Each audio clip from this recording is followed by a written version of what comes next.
Assalamualaikum warahmatullahi wabarakatuh. Selamat malam, Pak. Sebelumnya kami di sini ingin mempresentasikan hasil kerja kelompok kami, yaitu di mana kami mengambil kalkulator volume bangun ruang, Pak. Kami dari kelompok satu. Sebelumnya izin menjelaskan Pak untuk latar belakang, apa sih latar belakang kita mengambil program kalkulator bangun ruang? Yaitu di mana banyak orang kesulitan menghitung volume bangun ruang karena rumusnya berbeda-beda dan perhitungannya yang rumit. Solusinya dibuat program sederhana yang cukup memasukkan data seperti panjang atau jari-jari, lalu hasil volume langsung muncul. Program ini memudahkan belajar dan membantu memahami konsep tanpa perlu menghafal rumus. Kemudian ada pun rumusan masalah. Yang pertama itu apa saja sih jenis bangun ruang yang akan dimasukkan ke dalam program perhitungan volume ini. Kemudian yang kedua itu mengapa perlu dibuat program untuk menghitung volume bangun ruang secara otomatis. Dan yang ketiga seperti apa tampilan dan cara kerja program yang mudah dipahami oleh pengguna. Adapun tujuan dibuatnya program kalkulator bangun ruang ini, yang pertama adalah menentukan jenis-jenis bangun ruang yang umumnya digunakan dan akan dimasukkan ke dalam program perhitungan volume. Yang kedua, menyediakan solusi praktis melalui program yang dapat menghitung volume bangun ruang secara otomatis dan efisien. Yang ketiga, merancang program dengan tampilan sederhana dan cara kerja yang mudah dipahami oleh pengguna dari berbagai kalangan. Kemudian, ada pun manfaat dari program kalkulator bangun ruang ini. Yang pertama itu adalah menentukan jenis-jenis bangun ruang yang umum digunakan dan akan dimasukkan ke dalam program perhitungan volume. Yang kedua, menyediakan solusi praktis melalui program yang dapat menghitung volume bangun ruang secara otomatis dan efisien. Yang ketiga, merancang program dengan tampilan sederhana dan cara kerja yang mudah dipahami oleh berbagai kalangan. Kemudian ada pun alur solusi yang dirancang. Yang pertama kita identifikasi kebutuhan, menentukan jenis bangun ruang ya dan data yang dibutuhkan. Kemudian yang kedua, perancangan antarmuka, membuat UI sederhana dengan menu dan input. Kemudian implementasi rumus, kita memasukkan rumus volume ke dalam program. Kemudian yang keempat itu proses perhitungan, validasi input, hitung, dan tampilkan hasil. Kemudian yang kelima itu uji coba dan validasi, kita cek akurasi dan perbaikan bug. Kemudian yang terakhir itu kita penyempurnaan, di mana kita menambahkan fitur satuan dan konversi.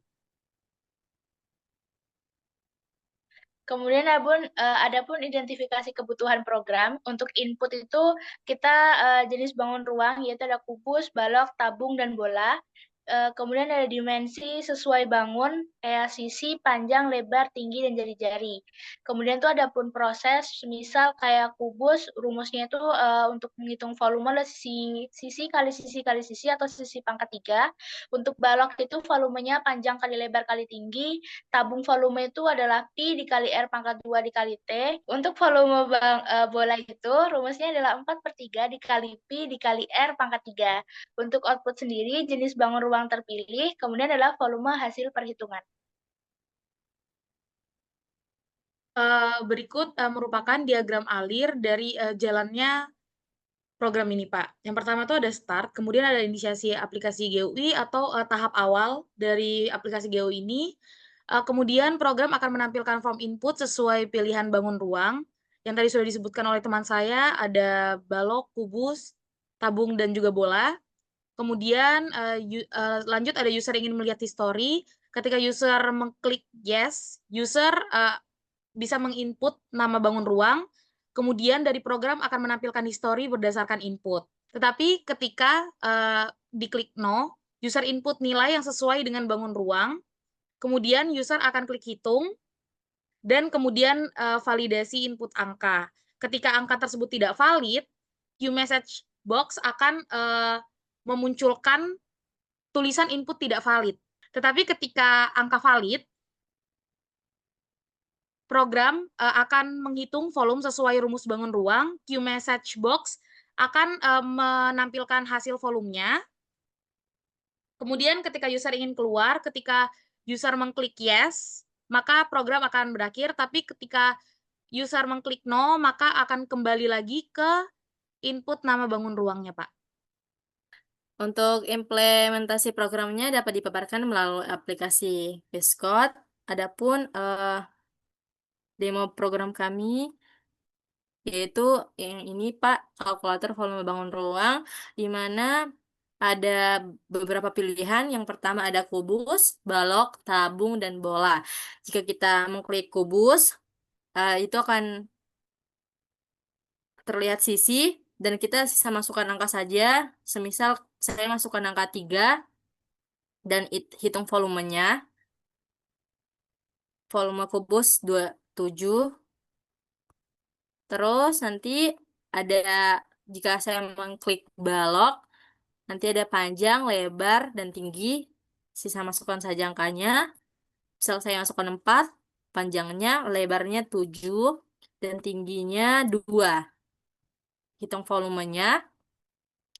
Volume baloknya 56. Sedangkan jika saya mengklik tabung, itu akan muncul jari-jari. Kita sisa masukkan saja. Untuk jari-jari, misal angkanya 7 dan tingginya 2. Terus hitung volumenya 307,88.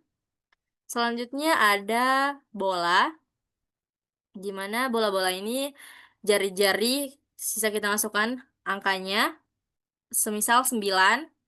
Terus kita hitung volumenya, dan saya akan tambahkan beberapa untuk kubus. Misal saya tambahkan 6.